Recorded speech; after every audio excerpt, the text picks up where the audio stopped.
Am I the a-hole for canceling a check of $12,000 that I wrote for my infertile friend for her next IVF cycle over a joke?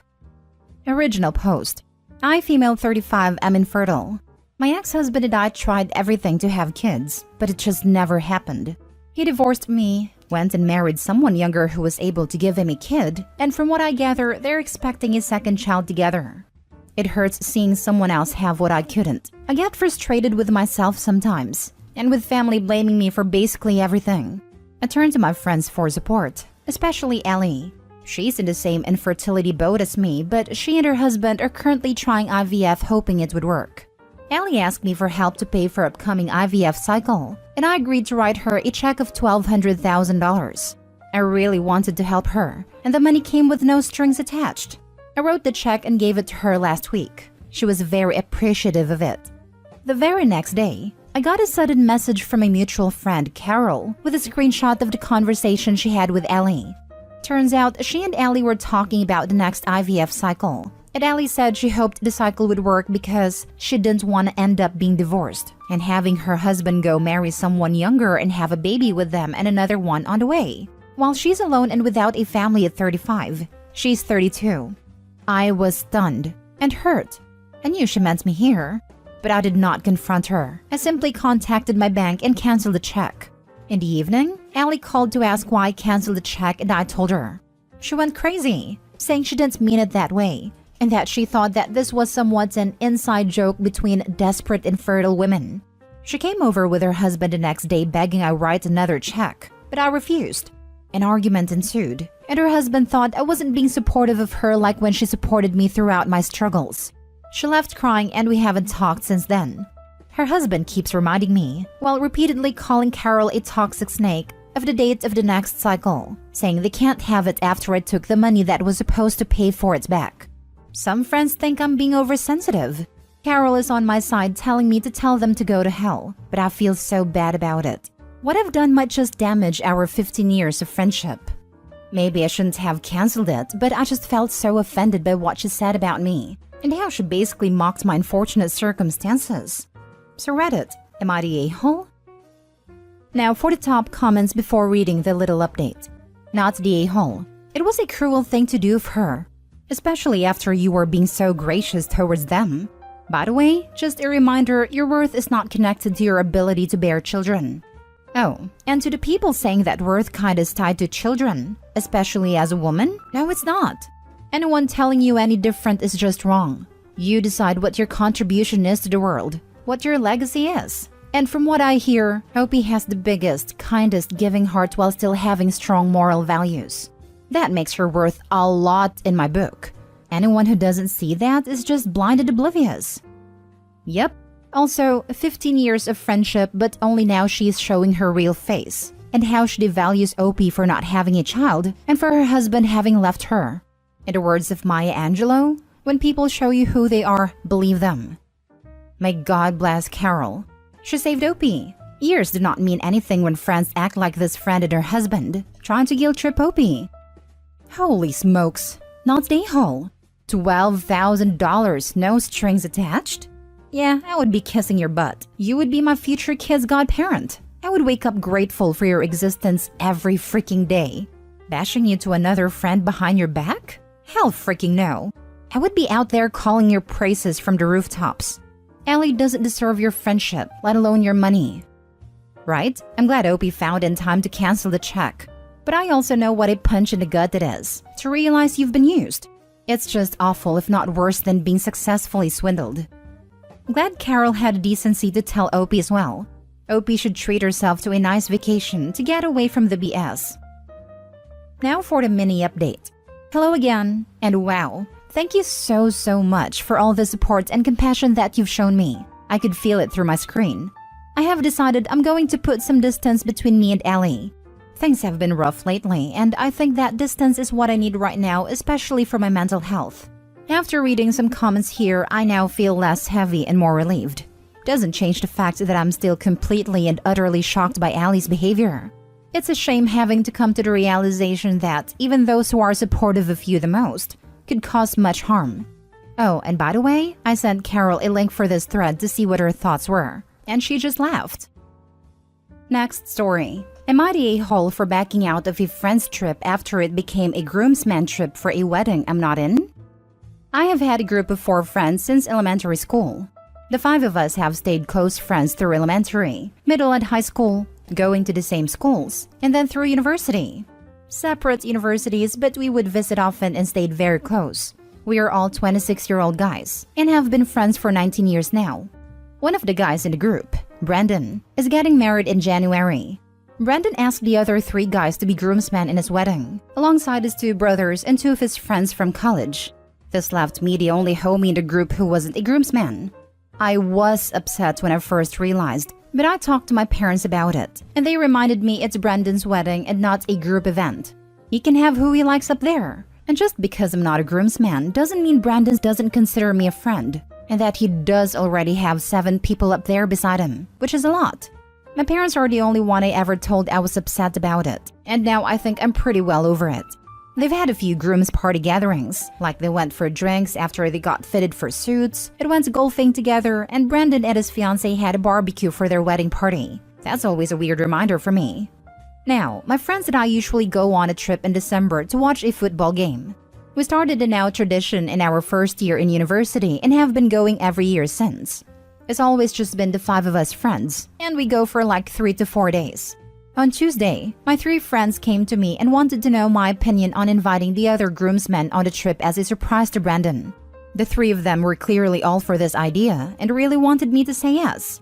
I told them I wasn't sure, I had to think about it, which was awkward because it was obvious they thought I was just going to say yes. I spoke to them about it today and said, honestly, I don't want to go on a trip being the only non-groomsman. I know Brandon's brothers and I've met his college friends and they're all cool, but I don't want to be the clear odd man out. I told my friends that they should do it, I just won't go this year, which was fine for me because I could do with saving some money because I have a separate destination wedding to go in February now. The other guys won't invite the other groomsmen if it means I won't come.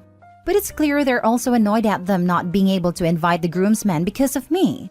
One of my friends spoke to me separately and he told me he really thinks I'm not fair or a good friend and asked if it's because I resent not being a groomsman. Feels like any decision I make besides agreeing to go on the trip with the 4 other groomsmen is going to make them mad at me. Am I the a-hole for backing out of the trip if I'm going to be the only non-groomsman? Not the a-hole. You didn't make a big deal about not being a groomsman. They are the a-holes for ruining the trip that has been a tradition for years. If they want the others to come, then you have every right to stay home. At that point, it's no longer keeping the tradition, but changing it to a wedding event. Yes, OP, just simply tell those other 3 friends that you have a pricey planned trip in February. So making this a groomsman party this year works for everyone. And leave it there. Any backlash you get, just know that it's all about them. And have fun at the destination wedding. This right here. Brandon created this dynamic and the guys need to understand why it'll be uncomfortable for you to participate. Unless Brandon is going to explain why you weren't invited, and it's a legit reason, hard to think of one, that's not simply doesn't view you as a close friend. You absolutely should not feel like an a-hole for refusing to go on this trip. Not the a-hole. Yes. This isn't really about OP not being a groomsman. It's about there being a lot of other activities that OP has been left out of because he's not a groomsman, and him not wanting to feel like an outsider when the event is a group thing that he should be central to. The others are getting carried away with the groomsman group to OP's detriment. It's a wedding party. It doesn't have to take over all of their activities for the year. And now they want OP to go along with their idea, because if he agrees then everything's okay. And they don't have to feel guilty about recentering themselves to a group he's excluded from. And you know, if all the groomsmen come, then there will be a lot of talk about the other things they've been doing that OP was left out of. Some things that he actually could have been included in if it was just that they couldn't have one more groomsman on the day. Next story. Am I the a-hole for yelling at my husband for making my daughter feel bad? So my oldest daughter, who I'll call May, is 16. She has a job. Has had it for about 5 months. Out of all the children, she's the most mature. She's also good at saving, but she rarely spends money on things she enjoys, and instead keeps it in her bank account. My husband wanted to have her start paying her phone bill immediately. It would have been $50 monthly, but I said no and eventually compromised at the beginning of October. Note that my husband, her stepfather, is very money tight and he tells her to pay everything she wants. Now, I agree with this somewhat, as she should be monetarily responsible so she's ready for college. But he wants her to pay for everything. Anytime she asks for something, he'll respond with, "You have money, buy it yourself." Now fast forward to today. May has been out of town on a trip with her class, and she was going to be gone for a week. Because this is a national event that happens every year and there in the city, everything is very expensive. She has a credit card under her name that is connected to my account, and I said she could use it for meals, breakfast, lunch, dinner, but snacks and souvenirs she would have to buy on her own. She called earlier and we were talking while my husband was in the room. She started complaining about how expensive everything was, and she jokingly said she was going to go bankrupt once she returned from her trip. I told her not to worry about it, and if she needed, she could use her credit card for whatever. Then my husband pipes in and says, "Stop guilting your mother to give you money. Whatever you want, you can buy yourself." She was quiet for a moment, before saying that she wasn't asking for anything. And then he repeated, "Don't guilt your mother. How can you be morally okay with that?" She said she wasn't calling to ask for money, that she just wanted to complain and that she was going to hang up. I took her off speaker to tell her it was fine, but she just swore up and down she wasn't trying to guilt me, and that she was just going to pretend that call never happened and that it was fine. And then she hung up. I was so angry. I yelled at him, told him he was being ridiculous and that she was still a child. I left before he could respond. I'm still angry. She apologizes to me every time she buys a meal because she thinks it's too much. I've noticed that she buys her own breakfast and only spends money on lunch and dinner, even though I've said she can do all three. I'm angry and I don't know what to do. Am I the a-hole? Now for the top comments. Not the a-hole for yelling at your husband, but you're the a-hole for continuing to be in a relationship with someone who hates your kid. It makes her feel guilty for her existence and the associated costs. You need to make it clear that if he doesn't change his behavior immediately and completely, you'll be out the door. That's something I don't think is truly highlighted. He's literally making her feel guilty for existing in their lives. She's 16. You should be paying for her meals and the things she needs for school and life. He's definitely a, you can stay here and pay rent and utilities at 18 or you can find a new place to live kind of man. And that's just unacceptable. I have a brother who is in his 40s and doesn't pay his own cell phone bill. He's on my parents' plan and it's $10 a month. So I don't know what plan your daughter is on that it's $50. Unless your a-hole husband thinks she has to have her own plan, just so he can then turn around and decide to stop paying for it. Yeah, buying groceries causes me physical pain because my dad acted like the $5 for a middle school field trip was going to put us out on the streets. He'd snarl and pick at us anytime we needed money. I do not speak to my father anymore. Doing nothing is taking a side OP. If you stay, you're showing her who you choose. You're the a-hole for marrying a man that treats your daughter this way. She's 16, still a minor. You are responsible for feeding her and should be paying all of her expenses, within reason, until at least 18. Let her save her money to build a future. If I was her, I would save every penny to get away from that horrid man. Choose your daughter. Everyone sucks here. Someday your daughter, and perhaps your other children too, will ask you why you made them live with a man who treated them like this. Last story. Am I the a-hole for reporting my son's good teacher for taking his confiscated phone home with her where it got damaged? Last week, Friday, my son, 10, got his phone confiscated at school. He was mucking around with it during class, and the school rules are clear about phone usage during class without permission, so I totally understood. The normal protocol is that the phone would go to the office where it would be returned to the student at the end of the day or the next day. His teacher, however, apparently forgot to stop by the office before going home after school, so she accidentally took it home with her, and through some negligence, the phone broke in the hands of our toddler. Admittedly, she was very upfront about it. It even came to our house personally to tell us what happened and apologize, which I respect. She suggested a repayment plan for the phone and offered an old phone of hers for him in the meantime, but it was essentially a brick with a screen. After she left, I sent an email to the school about everything simply because I think it's something the school should also be involved in, since she's a teacher and easily took home a confiscated device, albeit by mistake. Received a response Monday morning apologizing for what happened and promising to address the issue. So, my sister-in-law works at a high school but smokes with the teachers at the junior school, which is where she bumped into this teacher who was angry and said that we were being a-holes reporting it, since she already promised to pay for the phone, offered an alternative and is a good teacher, so we're messing with her career unnecessarily. So yeah, are we the a-holes? Not the a-hole. Taking the phone home accidentally could be understood to a degree. There's zero reasons why it should have been within her toddler's reach. Info. OP, did you actually see the broken phone? Maybe it's just my suspicious little brain, but there was a similar post a while ago where everyone heavily suspected the teacher of stealing the phone and trying to give a crappy phone back as payment. The original phone was not actually broken. The teacher kept it. Although this teacher offering a payment plan suggests they're willing to completely pay for a new phone, not just steal and give a crappy phone back. Yeah, it's busted. Screen severely cracked and that weird ink or dead pixel stuff is blocking 3/4 of the screen.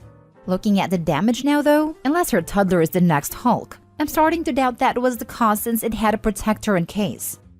Not the a-hole.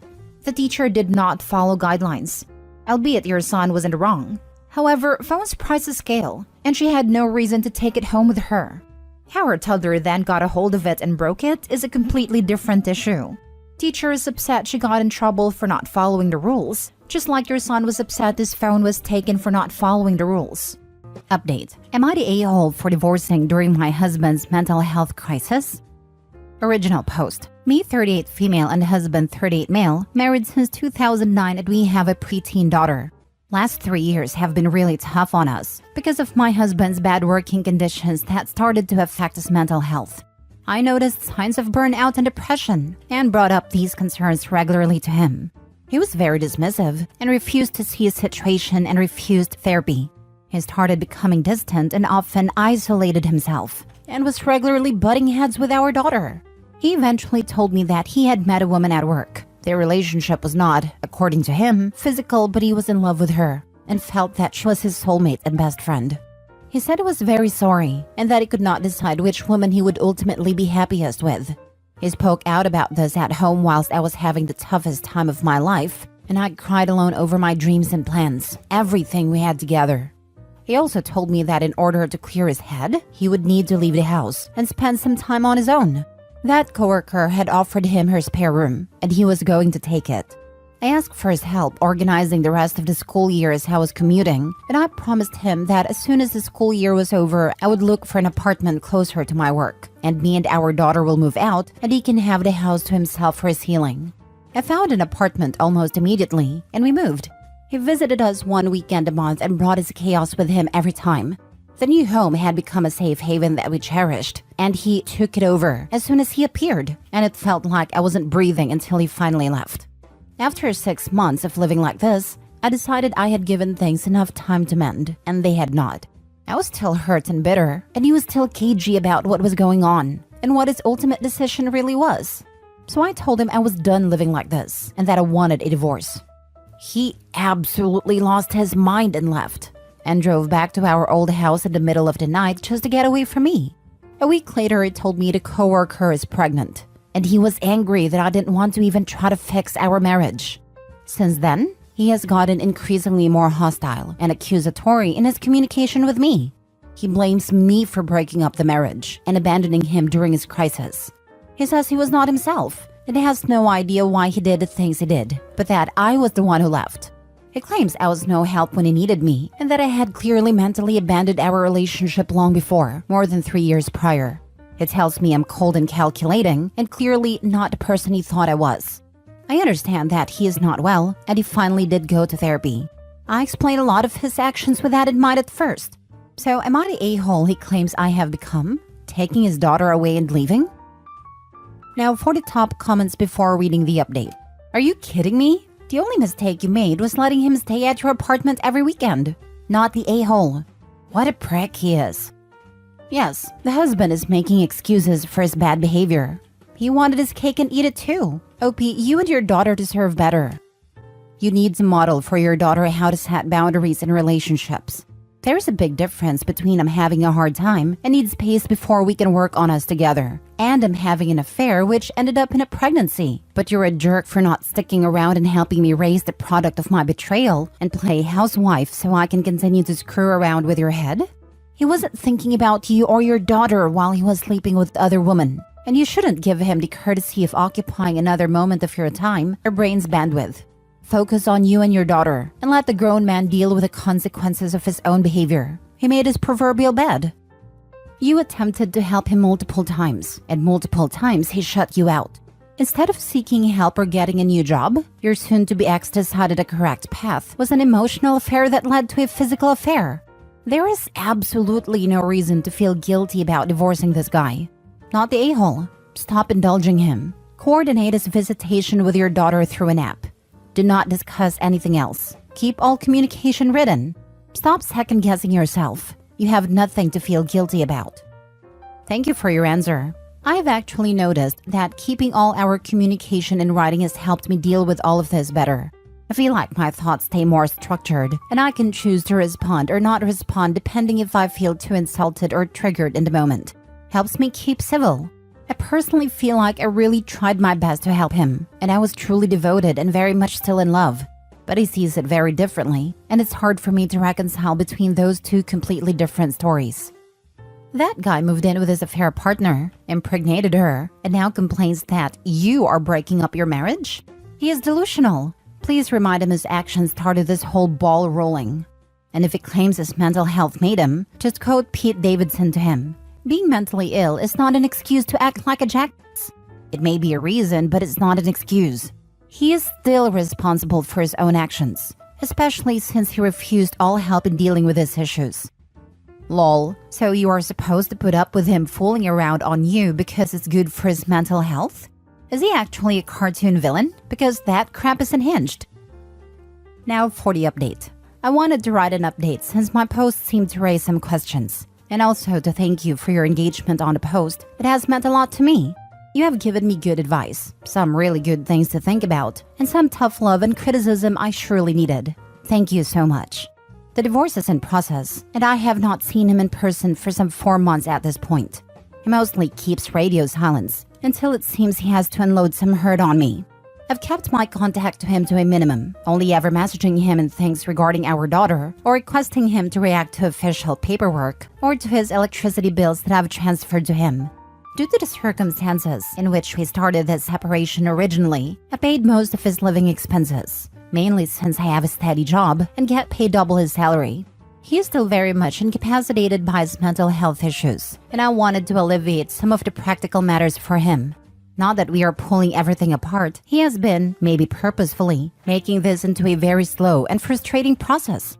Currently, I still pay for his electricity, and he reimburses those bills for me at the end of each month. But sometimes he needs encouraging.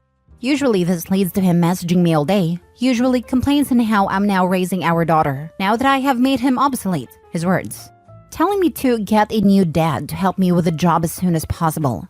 He seems to try very hard to push my buttons by saying things like, "It must be very hard for you to send your daughter to someone who you loathe and hate so much."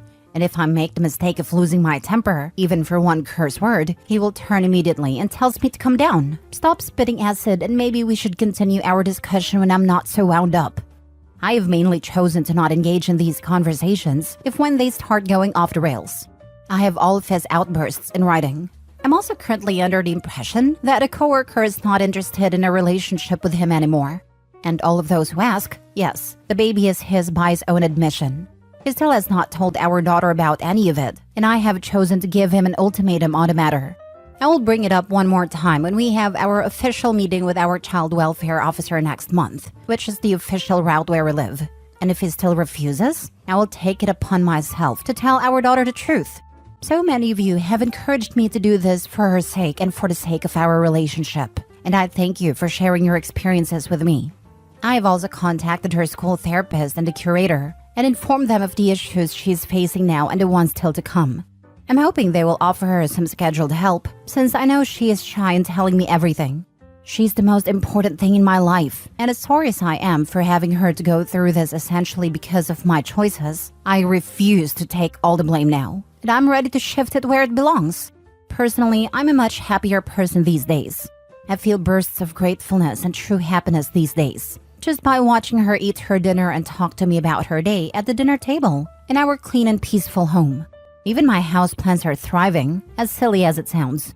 I have finally opened up about all of this to some of my friends and my siblings, and they have all been super supportive. And my siblings were clearly shocked, but both did bring up that they are somehow not surprised it all went this way. They seem to have seen things a bit more clearly from afar, just like this community did. Thank you from the bottom of my heart. I feel like my daughter and I are going to be just fine in the end. Stop paying the electricity bill. Stop being sympathetic or empathetic with him. Do not engage. You need to do this for yourself. You owe that to yourself.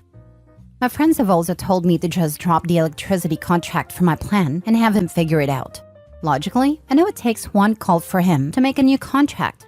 He gives me excuses I know are false, but since I also know how passive his mental health issues have made him and how insurmountable small things can become, I find it so difficult to do this and go back on my word. There is also the fear how making our current bad relationship even worse will inevitably reflect on our daughter and getting through all the legalities.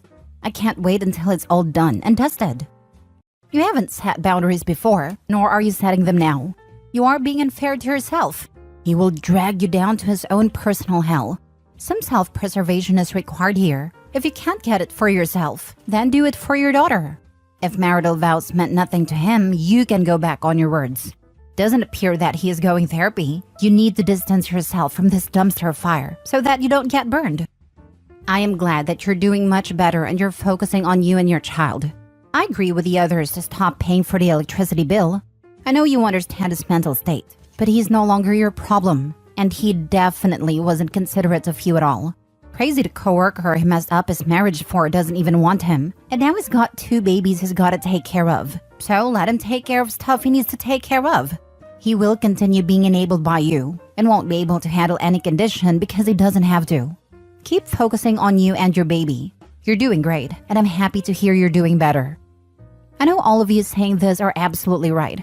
He will keep taking as long as I let him. I promise I will do it. Maybe this news would be better coming from you in a calm, safe environment, where she can discuss and ask questions, instead of whatever her father's mood might be at the time. You seem to have a handle on things, so good on you. I hope things go well for you both. Yes, most likely it will come to this anyway, as he has been refusing to even talk about the issue so far. I have been instructed to be as neutral/positive as I can in the matter, so that any negative response she might have is not directed towards the new baby. Of course, I hope they might have a sibling relationship in the end, and I have no plans in sabotaging that. The implications about the true reason for the divorce will be something she will put together eventually, but she is mentally mature enough to deal with it. No matter how it plays out, I will be here for her. Last story. Am I the a-hole for breaking off my wedding because of my fiancé's bachelor party? Me and my fiancé have been together for 2 years. It was the eve of our wedding, and I was having my bachelorette party and he was having his bachelor party. So, my bachelorette party was just a little thing with some of my girlfriends and family at my home, with drinks that the family put together for me. On the other hand, my fiancé's bachelor party was at a bar with a huge party, which is perfectly fine with me. But halfway into my party, my friend runs up to me with a video of my fiancé getting a lap dance from one of the girls there. These were Snapchat stories. Then she showed the next video. The video was my fiancé licking a mixed drink off of a girl's front, and another video of him making out with a girl, and then another girl right after her. I was upset and confronted my fiancé about it when he had gotten home the day of our wedding. He got all defensive and said, "It's what guys do on their bachelor party nights. It's the last night we have being single, babe." He was hungover, and I was furious, because I understand, but you don't just go making out with girls and licking drinks off their front. I just decided to try to forget it and go on with the wedding, until he was in the shower and his phone kept going off. We do have a rule where we don't go through each other's phones unless there's a reason, and we have to let the other person know if we are going through them. I wasn't going to touch it, but it kept going off, with people sending him photos on his phone from the night before. So I decided to look at the videos to see if I missed anything. It was photos of my fiancé in bed with 2 girls with no clothes. I turned his phone off, went into the bathroom and told him the wedding is off, and I needed time to process what has happened. He asked why, and I said look at your phone and see. He then changed the whole subject and went insane over the searching phones rule. I told him boyfriends don't bang other girls just because last night he was not husband yet. He cussed me out and then begged for me to keep the wedding on, but I walked out and said no. It's been 2 days now, and his family's upset with me because I called off the wedding too soon and ruined their son's day. But everyone who was at my bachelorette party is on my side, saying it's his fault and he needs to realize he's in the wrong. Should I talk to him about it and reschedule the wedding? I do love him, but I'm not sure if this was a red flag that can lead into the future with him. Am I the a-hole? Now for the comments. Not the a-hole. He cheated on you under the excuse that it's just what guys do at their bachelor's party, which is not if they have any respect for you. And it's now love bombing you / gaslighting you into staying. If you marry this man, he will 100% cheat on you again. And again, it won't be his fault, but the situation's fault. Like you didn't pay attention to him when he needed it, he had a stressful day at work, he was drunk, etc. You will continue to do this until you eventually leave him or make yourself settle for him. This will not be a happy and healthy relationship for you and will only benefit him in the end. Get out while you can. The whole culture behind this type of bachelor / bachelorette party is honestly kind of toxic. The idea of celebrating your last night single? If marriage is so restricting to you, then why the heck are you getting married? Same here. Last night being single? Last I checked, they weren't single. Lol, should you go through with the wedding? You want to sign up for a lifetime of being disrespected and cheated on? Sure, go ahead with the wedding. A guy who would cheat on you before the wedding isn't going to stop because you have a party. It wasn't his last night to be with someone else. His last night to be with someone else was when he committed to you. The wedding is irrelevant. Yep. 1, he would not have been okay with her doing some rando during her bachelorette. Guaranteed. 2, he would have excuses for everything. You were on your period, had a flu, pregnant, just gave birth, etc. 3, not all guys do this crap. You have to decide what you are comfortable with. Me? I have 2 major hard limits. No hard drugs, no cheating of any kind. That includes intent, verbal, emotional, online, etc. Whether the intent or motivation is sexual completion or emotional fulfillment from another actual human, it's cheating. No ifs, ands, or buts. Petty little me would have compiled all the pictures and videos into one long video, have your dad walk you down the aisle, then before the minister starts the service, turn around to the congregation and say that you'd like to play a short video from the bachelor party. At the end of the video, after everyone has seen him having his 3-way and his reputation is in tatters, then announce the wedding is off. Then go through with the reception to celebrate having dodged a bullet. Edit / update. I've thought about it and read the comments. I'm going to have a talk with him to move his things out of the house, because I'm the one who bought and pays the bills on it. I don't want him in my life, and the comments made me realize it was a huge mistake to even think of putting the wedding back on. Thank you. Am I the a-hole for telling my husband it's my house, and I will invite whomever places me into it? Me, 35 female, and my husband have been married for 4 years, together for 6. Since the very beginning, he has been extremely emphatic on the "this is mine, this is yours" thing. To this day, we split restaurant bills to the cent. His car is his, mine is mine. Every single dollar bill he makes is his, and same for me. We shop for food separately, he pays his, I pay mine. Nothing is ours, and if we ever get divorced, I would get nothing. He would get nothing. I don't really care. His, mine, ours, whatever. Is it annoying? Yes. But he very much cares, so I just go with it. I make good money, so I can pay for myself. We don't want kids, so that's not a worry. There is one thing that has slipped the whole division thing though. The house. It's entirely mine. He pays no rent and he has no legal rights to it. We share the space equally with no problems, until recently. My little sister, 29 female, lost her husband in a very tragic accident. They were together for more than a decade. Then 2 weeks ago, I got a call in the middle of the night. She was sobbing and could barely breathe. So I went to her place, packed her things and brought her home with me. She says she can't be in their house. It's so silent. She can't sleep because all she can hear is that he isn't breathing by her side. Since then, she is staying with us in the guest bedroom. She can stay as long as she wants. I have always been very family-oriented, and my husband knows this. And right now, my sister is my absolute priority, and no one who knows me should expect otherwise. Then last night, my husband asked to talk. He said that she had to go, that she is freaking him out, and that it feels like there is a ghost in his house. I was irritated. How dare him? And I told him so. That is not his house. It's not our house. It's my goddamn house. Just like everything else in our lives he has made separate. The house is mine, and my sister stays however long she wants. He has been acting dejected ever since. I don't really care, and my sister is staying. He can leave if he wants. But I'd like to know if I'm acting like an a-hole, and I prefer to be an aware a-hole. So am I? Now for the top comments. Info. So your salary goes towards paying a mortgage, home insurance, property taxes, upkeep, etc. And the salary just gets socked away in his bank account without having to pay any share? He can blow his money on whatever he wants, or invest in his name only, without having to pay for housing? This doesn't seem fair or reasonable, and puts you in a disadvantage if you do get divorced, of course. Unless you were really rich before marriage, and owned a home free and clear and make way more money than he does. Might be time to renegotiate the financial terms of this marriage. I bought the house outright with the money my dad left me. Any house-related expenses are mine. Currently, I make just enough that after all the costs house-related, leave me with around the same amount of money as a salary. Everyone sucks here. And you both are really going to be shocked someday when a divorce attorney explains to you what marital property is. Okay, so I knew someone was going to say something along these lines. We aren't American. In my country, when you get married, you can choose between a few options or make your own. One of the options is literally a total division of assets. No shared property. So no marital property then. Not the a-hole. I will say, I think his boundaries with you are weird. Is he a romantic? I just can't imagine snuggling with my husband if he is all 50% of this blanket is not yours. Or some crap.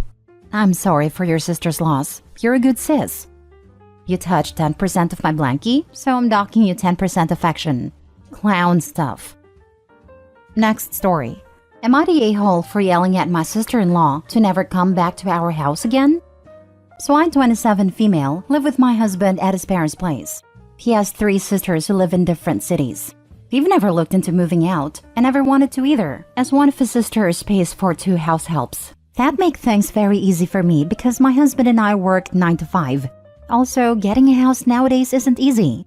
Last year his father died. Before dying, he equally divided the property among his 4 children, as this was their childhood home, but it is an understood fact among his sisters that this house is ours, whatever the papers might say.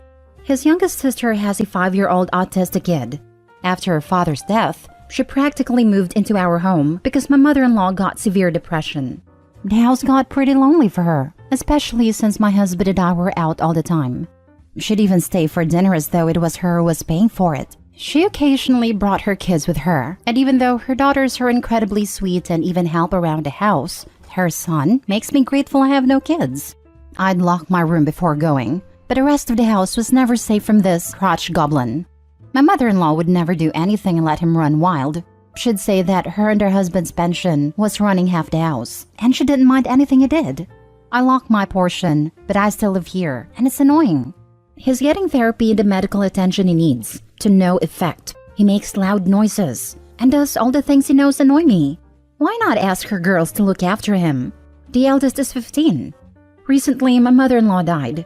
After the funeral was over though, all the sisters are staying over, just until all of them can get emotionally stable again. But I decided to speak up now, or I'll never get my home to myself. I told his sister with a kid that she's not invited anymore, and I'm done with her kid. That is my place now, and no one gets to wreck its peace. She said that this was her home long before it was mine, and she owns a portion of it. That she'll come by whenever she wants to. That I should just lock away my portion, and whatever happens in the other portions is none of my business. In my anger, I said that her rotten genetics are the reason I don't want any kids. I admit I might have crossed a line, but she has her own home. Why does she need to wreck my peace? Now my husband's threatening to divorce me if I don't apologize.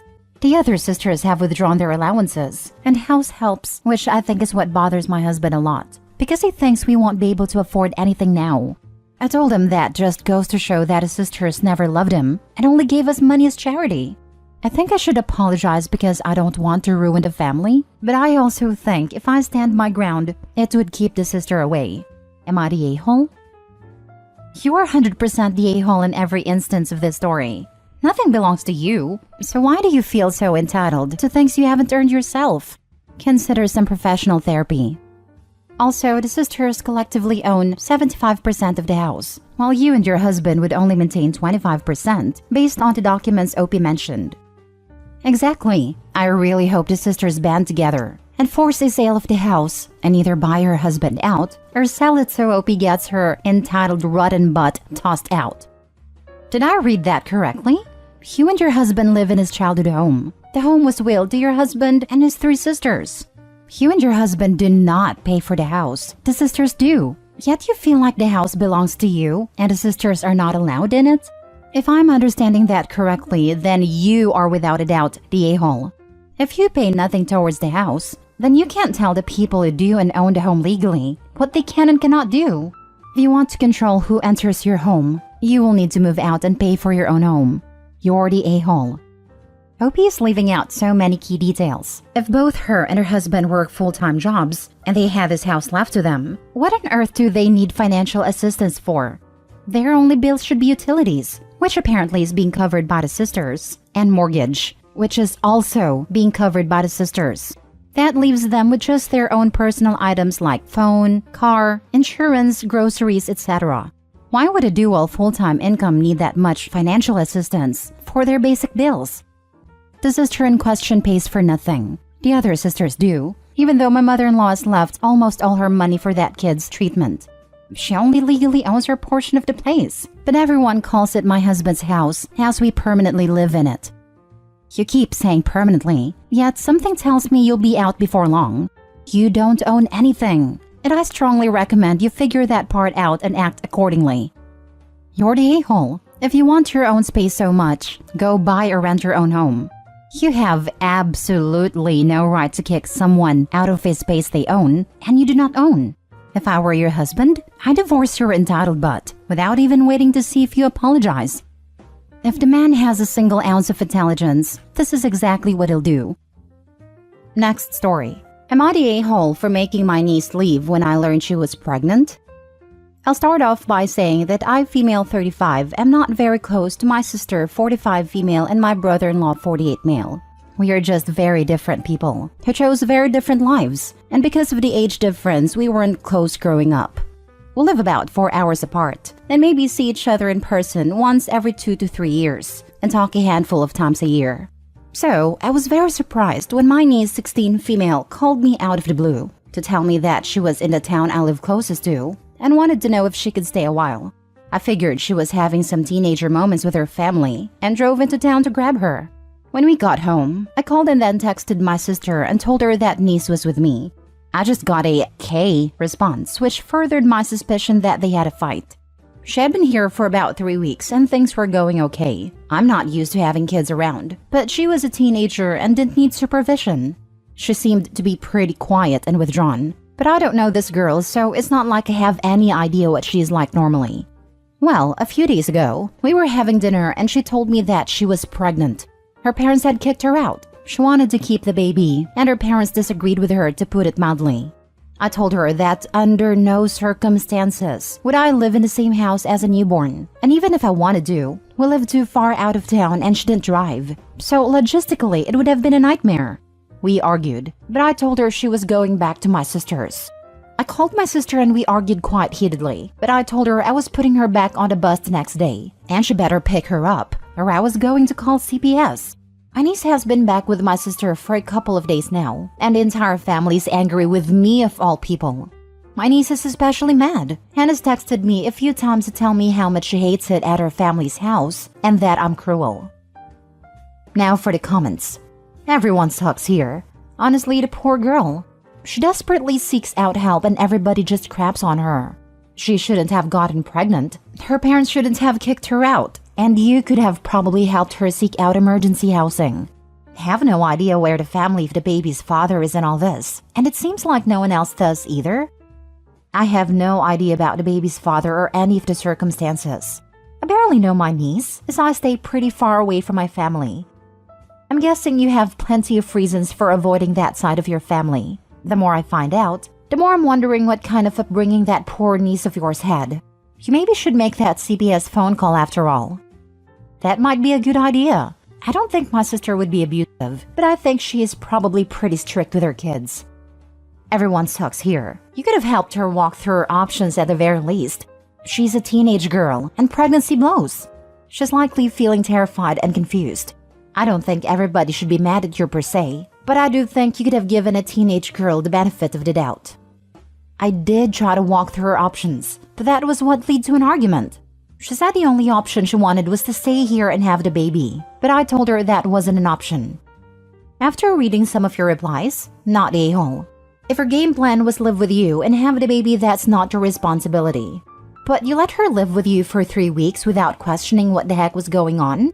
Probably should have called CPS, but I can see depending on where you live, they may do nothing.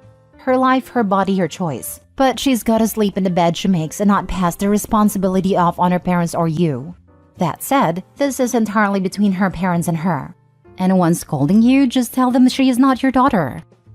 This may sound weird, but we really didn't interact much. I don't know her well, and I work and have a small farm I need to care for. I'm not much of a talker and she kept to herself too. Next story. Am I the a-hole for telling my girlfriend that I'm not going to drop everything to take her to the hospital anytime she feels any discomfort? I'll try to remain as least biased as I can. I, 27 male, and my girlfriend, 21 female, are expecting our first baby at the beginning of May. This pregnancy has been nothing short of chaotic. My girlfriend has never experienced pregnancy and she's terrified to give birth. So any feeling of discomfort, she freaks out.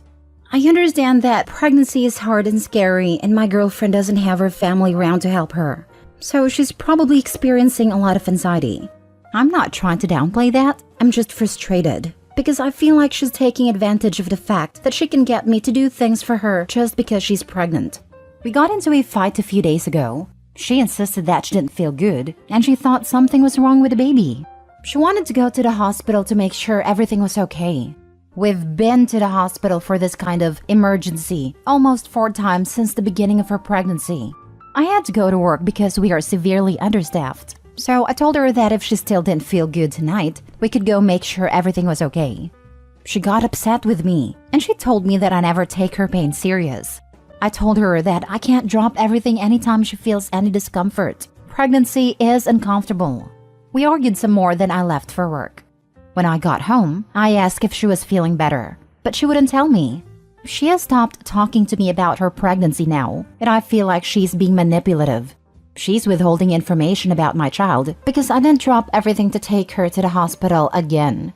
I tried explaining to her my side of things and I apologized, but she's still mad at me.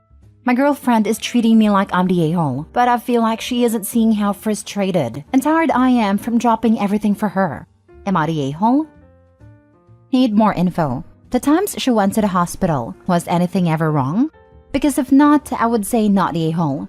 You need to work to take care of your family. If she's constantly crying wolf, then that will impact your job. But if there was something wrong, then you should treat her complaints more serious. There has been something wrong twice.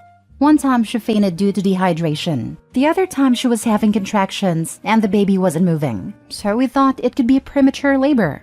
These happened early in her pregnancy, so I think she has a lot of anxiety of it happening again. I understand, but I wish she could find a better way to manage her anxiety. This isn't a way of managing her anxiety. She is correctly identifying that things are not normal. Amazing for a first pregnancy. I am floored that you are characterizing her as overreacting, when in fact, 2 out of 3 times that you've been to the hospital, it was for very critical issues. You're the a-hole. Your wife is pregnant, and you're minimizing her symptoms as discomfort. I told her that I can't drop everything anytime she feels any discomfort. Buddy, you should have thought about this before you got her pregnant. You're locked in this roller coaster now, and you're just getting started. If she doesn't have family around, then you're it. You should let your work know she's pregnant, and you're going to have a lot of sudden absences coming up. It's a high-risk pregnancy, and 2 of the times they went there was a legit medical problem. Once because she fainted, others she was having early contractions. So, he is a huge flaming a-hole.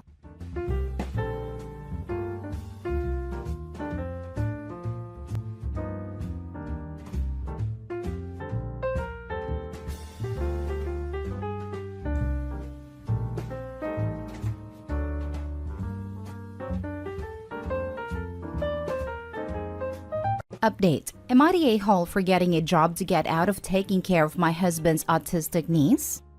Original post. My husband, 30 male, became the legal guardian to his sister's daughter, 17 female, 2 months ago. She lost her single mom last year. My in-laws took her in, but they were too old. That was when my husband became her legal guardian despite my concerns. He told me that he would take care of her completely. We got married a year ago after 15 years of dating. I had a very successful career in a very physically and mentally demanding field, and I had to travel a lot. We wanted to start a family, and I agreed to be a stay-at-home mom. I quit my job a few months into the marriage when I got pregnant. Sadly, I had a miscarriage. Then his sister died and everything is on hold. In the meantime, I took a part-time job in a related field which allows remote work so that I'm not bored out of my mind. My sister-in-law was a nurse. She quit her job to take care of her daughter full-time. Her daughter has a variety of issues, including nonverbal autism, a series of development disorder like dyslexia, and severe sensory issues. My husband says that he does most of the work, but he doesn't. Since I'm working from home part-time, most of the caretaking falls to me. She gets angry and has meltdowns all the time. She doesn't like the food I make, and most of the time she ends up throwing the food at the floor or at me. I am at my wit's end, and it is just so emotionally exhausting. Around December 15, my husband was working late and asked me to take care of dinner. She's very picky about food. The slightest change in texture or taste from what she's used to can cause a meltdown. She threw the plate at my feet and I ended up bleeding. At that point, I called my husband and asked him to be home ASAP. He said he wouldn't be able to. So I went up to my room and told him I am not dealing with this anymore. He came home hours later and she was still crying. He was absolutely furious at me. He called me heartless and irresponsible. I told him I have had enough of both of their ungrateful behavior and told him that I am going to my mom's and I wouldn't be back until New Year's. He panicked and tried to apologize, but I left. He called me every day asking me to come back. I finally came back, and he told me that my stunt had forced him to all available leaves to stay home with her. He told me that he was glad I was back, but I told him that I contacted my former company and got my old job back, and it starts next Monday. It is in office and requires a lot of travel. He asked me who was supposed to stay at home as she cannot be left alone. He has no more leaves and full-time caretakers are too expensive. I told him he promised to take care of everything when he became her guardian and that it was his problem. As you can guess, my family supports me but his family thinks I am being extremely selfish. So I am asking judgment from impartial strangers. Am I the a-hole in this situation? Now for the top comments before reading the update. Not the a-hole. Your husband likes being the hero but doesn't have a clue as to how to do the actual work, so he just left it all to you. You have been sorely taken advantage of, and I don't think you are qualified to handle this level of need. Your niece needs expert help. And by referring to your need for a break as a stunt, it's clear he views you as having had a temper tantrum, and he has graciously allowed you to get over your snit but expects compliance from now on. It has also given you a preview of what parenthood will be. You do the work, he gets to enjoy the hour or two of happy, fed and bathed child that he can play with and hand back. Taking care of a special needs child requires some serious work. Opie's husband just wants the good things about having a child, but hands all of the real work to her. He told her he would be the one to take care of her completely, but flipped out when the struggle begins. Caretaker burnout is very real, and referring to Opie's need for a break as a stunt shows just how little he respects and appreciates her work, as well as his limited understanding of what it takes to care for a special needs child. Opie, you're not heartless or irresponsible. You took care of a child that weren't your responsibility. That alone makes you far better than your hubby. You were literally injured taking care of her, but all he cares about is how you didn't do what he promised to do? Get your job back. He's her legal guardian. He has to and will take care of her. He's being massively ungrateful. I feel bad for your husband's niece. Hopefully she gets the help and care she needs. Info. Are you planning on still being married to him? At the moment, no. I'm just trying to see what happens next. But if he doesn't find a solution that expects me to be a full-time carer, then no, I would walk away. Walk away. He will tell you whatever he needs to tell you to make you stay, like you did the first time. And then you will again find yourself being slowly manipulated into the caretaker role. You already know that. That marriage cannot be salvaged. It won't work if your niece stays. And it won't work again if your niece is placed in a home. This is over. He will resent you, and you have found out you cannot trust him. There is no more basis for a relationship. Yikes. That's true. How sad. 15 years of dating and 1 year married just to be ruined by family rubbish. True. They can't stay together if the disabled kid is there, and he won't forgive her if he has to send the kid to a care facility. Poor Opie. And now for the update. A lot of people were messaging me for an update, so here goes. I wish I could say things got better. My husband took a few days off to interview special needs nannies/caretakers. He ended up finding a good and experienced person to take on the job. He hired her for 9 to 6 during weekdays. One day, she ended up saying she could not make it for a couple of days due to an emergency. My husband had a meeting he couldn't miss and asked me to look after his niece for the day. I refused, and he took my car keys while I was getting ready and left before I noticed so that I could not go to work. I grew up with a narcissistic, gaslighting father who did stuff like this all the time. So I told him to come back in 1 hour or I will call CPS, and once they get there, I will call a cab and get to work. He ended up driving back, and this turned into a big fight, and I told him that if he does it again, I will walk out and never look back. He apologized and said that he was just desperate. The worst happened 2 weeks ago. I needed to travel for a couple of weeks for work and I could not find my passport. I'm a very organized person and I knew that I did not misplace it.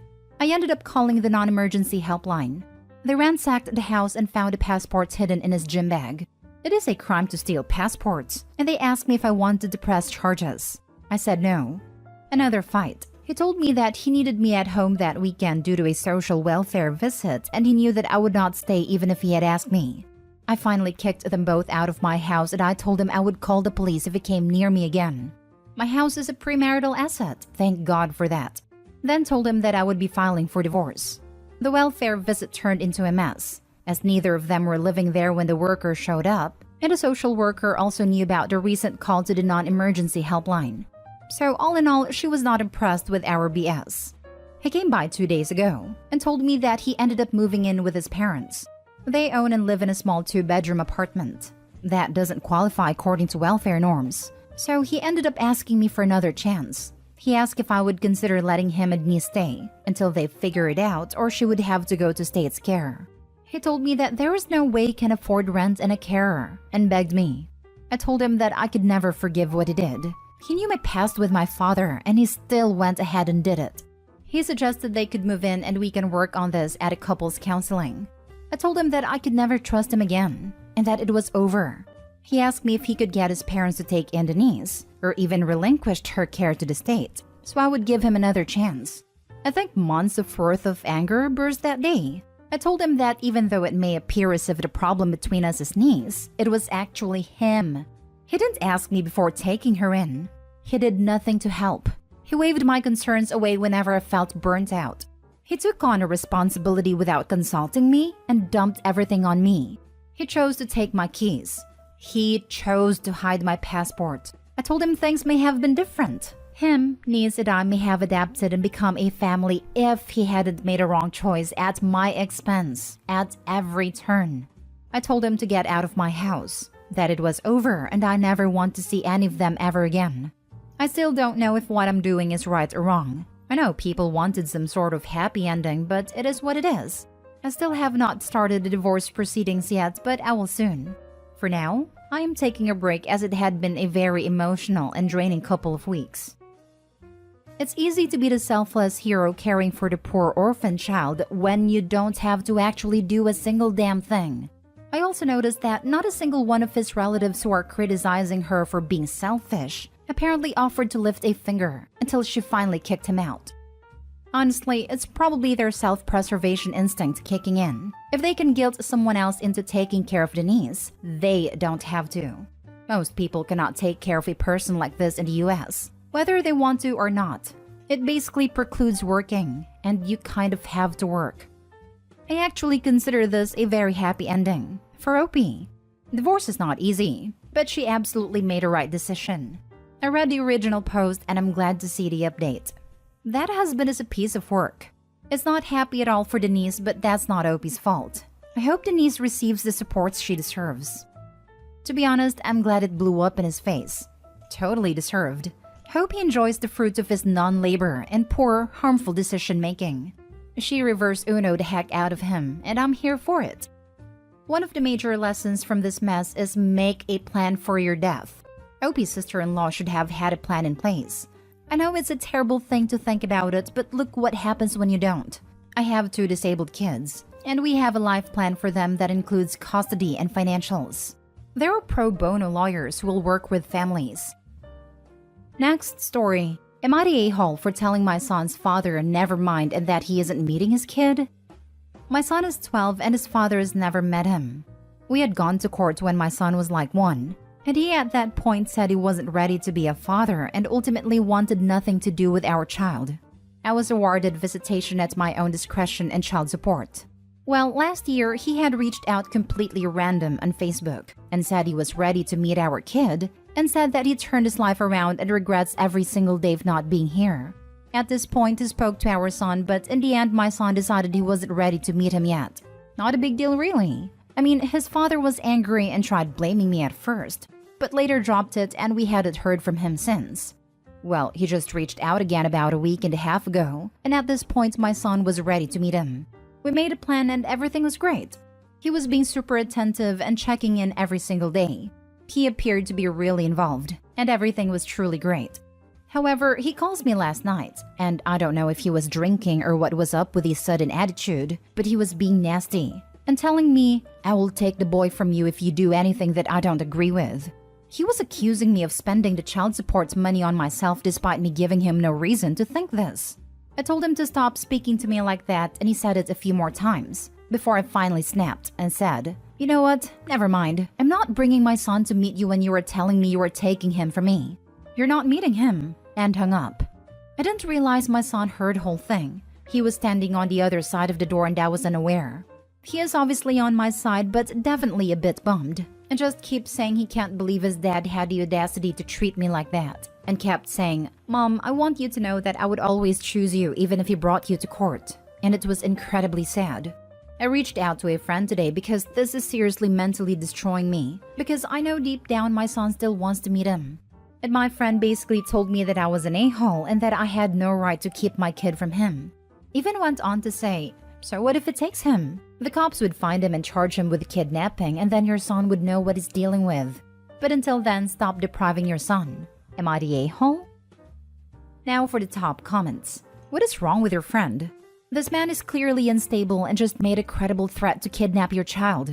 The cops would find him and charge him with kidnapping. Like, has your friend met any police? It could take days, even weeks to find him.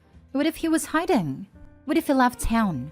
Your friend is saying it's okay to gamble your son's safety, and if he gets abducted, it'll be fine. Who cares about the mental harm that'll inflict on him or the physical harm an unstable man could do to him? Not the a-hole times infinity. Your friend needs to stop thinking of human lives like objects. Right? Like, what does it matter if your child gets kidnapped? Also, some kidnapped kids are never recovered. Some are unalived. Seriously, ditch the friend and keep doing what you're doing. Not the a-hole. Not the a-hole. Your friend is an idiot who doesn't know what she's talking about. My cousins got kidnapped by their father, and he took them out of the country until he got sick of them. The police did absolutely nothing. You did the right thing, and you should probably dump that friend. The same thing happened to my cousins. It took my aunt 2 years and a series of very expensive lawyers to get them back. Yep, had a friend who had his wife served with divorce papers because he was extremely unhappy in the marriage. Counseling wasn't helping and he didn't want to be a cheater. Within 6 hours of her being served, she and his child went missing. The police said it was a civil matter. She went to a neighboring state and took our state 2 years to find her. During that time, his son forgot him and another man was daddy. He ended up giving his parental rights because he talked to a child psychologist who said it could be traumatizing for the child to be forced on a stranger, even if he is the father. Last story is titled, "Am I the a-hole for refusing to answer my sister's video call so she can see her baby?" Context. My sister had a planned pregnancy that involves having the baby daddy not being around and is determined to be an independent mom. She gave birth, had to give up her lease and move in with us at a different state. Not a short amount of time after, she managed to get her dream job, knowing that she still has her 6-month-old baby to take care of. This job was not a limited time position and is always hiring in masses every few months or so. She took the job, had to relocate to another state and left us with her baby. I quit my work before she came, so she expected me to take care of her baby.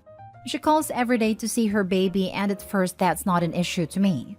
But at some point, it just became very depressing for me that this past few months, all I have been doing is taking care of her baby while her IG stories are just her having fun on her job and partying at clubs on her day offs. She does come home once a while when she feels like it to see her baby. Mind you, with her line of work, she's able to fly freely to other states without any expense on her behalf. Recently, I expressed what I felt about watching her baby and she called me rude and selfish, and that it was my fault for not having a job. And in her own words, "You're family, you're supposed to help me out." Mind you, I did have some job offers, but could not take them due to the fact that the hours I have to work is the hours that I have to watch the baby. I can't just leave the baby unattended. She then called us, her family, screwed up family, because I did not answer her calls. Am I the a-hole? Not the a-hole. Call CPS and see about getting actual guardianship of this baby so that way you can make decisions and possibly apply for assistance with childcare. Like child support, you can force her to pay for a nanny or daycare. Not the a-hole. Not the a-hole, and you should involve the authorities. Basically, she has abandoned her baby. It doesn't matter if you are family. Also, it might cause you trouble legally. Are you this baby's guardian? What rights do you have or does she have? It's really complicated and varies by state, so legal advice is essential. Some places, an occasional phone call may count as contact. Other than whatever emotional supports we can give OP, this is way beyond forum's pay grade. OP, please take care of yourself and please seek legal advice on your options and how to move forward. If you haven't already started keeping a journal of visits, contact, financial support, and baby-related costs you are paying, begin immediately. Wow, just occurred to me that you need to get legal advice ASAP about denying contact, Zoom, phone calls, etc. I don't mean to suggest it could be a crime, but you want to make certain you're in the clear if you deny contact.